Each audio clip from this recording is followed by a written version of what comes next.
we're going to keep the immolation flamers on them. They have a heavy bolter as well. They also have their hunter killer missiles. These are very important.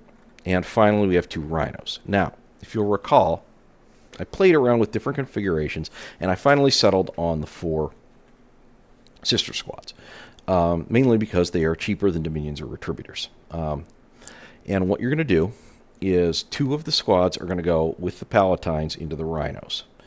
And those are going to be going out there. Those are going to be your primary methods for objective taking. The other 2 are going to go with the immolators. And what you're going to do is combat squad them, and you're going to put the squad leader and probably the simulacrum and the special and the heavy weapon and 1 bolter sister into each of the immolators. And then you're going to put your other 2 squads. One can be your backline objective holder, something like that. Your other 2, those are going to have to be your action doers. So that is the vulnerability of this list, is you don't have Seraphim or Zephyrim to do actions. You don't have anything to do with. So you're going to have to rely on those 5 sisters alone and unafraid running out there hoping to do actions. Now, they are easy to kill, but they're also low threat. So that maybe makes your opponent make some hard decisions. There is a lot of firepower in this thing. You have a total of, also I would point out, across this army you have 8 hunter killer missile shots. Now, hunter killer missiles are famous for never doing anything. They you always roll 1 to hit with them, or they fail to wound. But volume always seems to make that better. It's always when you just got 1 shot that you're counting on that things go wrong with the dice. When you have multiple ones, it seems like the laws of probability. Because you fire a hunter killer missile, a single hunter killer missile for 4 battles in a row, and you'll miss every time. But if you roll 4 of them all at once, you'll probably get 3 hits. It's just how the dice lords work. Now, we selected, the reason we did this, you're putting the Palatines in the 2 bigger squads because you got more guns in there, and they're going to get lethal hits. So all your bolt guns and your special weapons all have lethal hits, wounding on 6s. You can make some of those automatic. You can make your multi-multi get an automatic 6 with an act of faith. The immolators make up for that in the smaller squads. It's not maybe quite as good. Fire support, you can reroll the wound roll. Now you have to do this. You have to make sure that you fire the immolators first, and you have to be firing at the same target. But you can do that easily. Now notice also the immolation flamer has an 18-inch range. So that's great. That's a flamer with 6 extra inches of range on top of what flame weapons normally have. And you're getting 2d6 attacks. It's not twin linked. You're getting the double attack, so that's even better. Strength 6, AP -1, damage 1. That's great in and of itself. An 18-inch double shooting flame weapon is a good weapon. And then you're getting rerolls on those weapons. So especially the multi-melting, each of those combat squadded sister squads, and also the combi weapon, which they probably should have, are going to get wound rerolls. They don't get the lethal hits, but you get rerolls on all your failed wounds. So I think that potentially even better. But that's how that works. We're focusing heavily on these vehicles, all of which are toughness. Rhinos are toughness 9, but the other ones are toughness 10. And then you've got your Paragon war suits.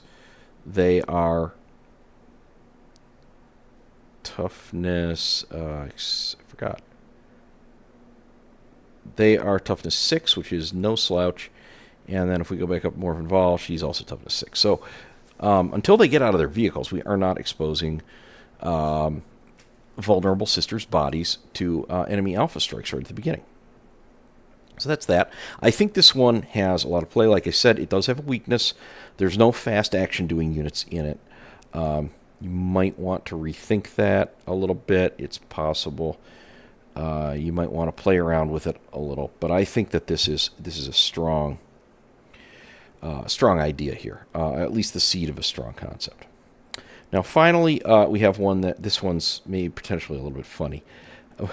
This one is, I don't have a whole lot of confidence in this one, but I made it just to see how I would do it. This one is a melee list. This is intended to get Sister's melee power out there. Now, like I said, this may be probably a fool's errand, but it's also an opportunity to get your special characters. We have the Demonofuge again, who's also going to be an action doer. Morphin Vol again, and she'll, just like before, she'll have her war suits, and we'll have St. Celestine with Zephyr. Now, this time we have a missionary. He is going to be leading probably your which one? Your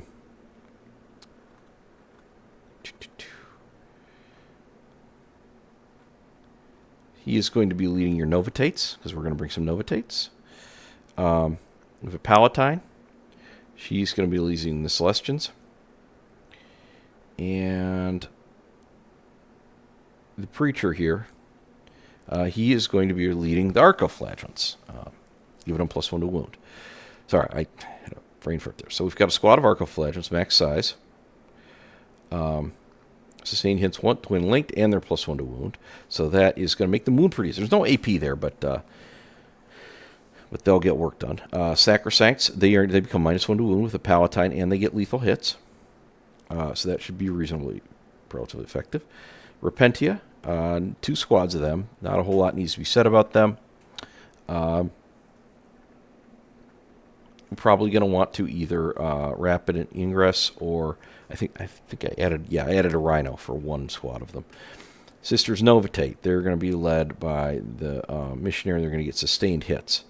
Their melee, Novitate melee weapons is not great, but 2 times, well, 6 of them have the Novitate melee. 2 times it's 12. You should get 2 extra hits out of that. Plus you got, of course, the close combat weapons on the girls with the Flamers. And 2 Flamers should give you some decent overwatch out of them. And you got a plasma pistol on the, and a power weapon on the Superior. So, potentially, there's potential there to do some butchery to lower toughness targets. Especially with Advance and Charge, they can get in there pretty quick. Zephyrim, with the banners, 2 squads. One's going to escort Vol, one's going to go by itself, and probably actually be more of an action doer. I did put in the Seraphim to do the actions, because they can do it just as well with greater mobility, and it still sticks to the Spirit of the list. Now, we do have Mortifiers here. 2, 3 squads. I don't own any, so I'm not quite sure what the play is here, but I put them with a Heavy Bolter, and I think I'm not sure if this is misspelled. A Mortimer Heavy Flamer. Does it actually say that? I'll have to look it up later. But I did notice that. I thought it was kind of fun. I don't know who Mortimer is. But they have the Twin Buzzblades. Those are Strength 10, AP -3, damage 2, 4 attacks, Weapon Skill 3. Those are pretty great. I like them. Twin Linked, so you're rerolling wounds too. So that's going to be effective. And you got 3 pairs of these. So 3 pairs. That's also gives you 6 Heavy Bolters, 6 of the Heavy Flamers. Although these are Strength 5, so they're the same strength as the regular Flamer. They're more like a regular Flamer. They don't have AP either. But does help with Overwatch. So you got those. Down here are Morphin Vol's Warsuit Escort. And then, of course, we have 1 Rhino to transport 1 squad of Repentia. I just had enough points for that. Now, obviously, I could have probably dropped that and moved things around. But you notice there's no Dominions, no Retributors, no Battle Sisters. So there's no power armored infantry here other than the Zephyrim and the characters. And, well, yeah, I guess the Sacrosancts are power armored. But none of the regular bolt gun carrying or weapon carrying types. But I think this one could be fun. Especially this one, I would recommend more for a fun game. I don't think that you're going to get play with this in any kind of serious opponent game. Now, it's possible. Maybe the Mortifiers and Vol can distraction Carnifex enough into the enemy that then you can get your Repentia in there as well, and just if you can maybe overwhelm one flank with melee, 'cause some of this stuff does move pretty fast. There's a lot of Advance and Charge and things like that in here. But overall, I would only take this against an opponent that I thought I was playing a more casual game against, or that maybe was a little less skilled. And I was going to give him an opportunity to shoot at things before I meleeed him. So anyhow, those are 3 list ideas I have. I kind of wanted to get out here now because I do want to take a look at them again once we get our update. tomorrow. I am going to have a video tomorrow night. I will make it, and it'll be out Friday morning, taking a look at the update. It's probably going to be a little long, and we'll see what we think. More great content, and I will see you back here very soon. Bye-bye.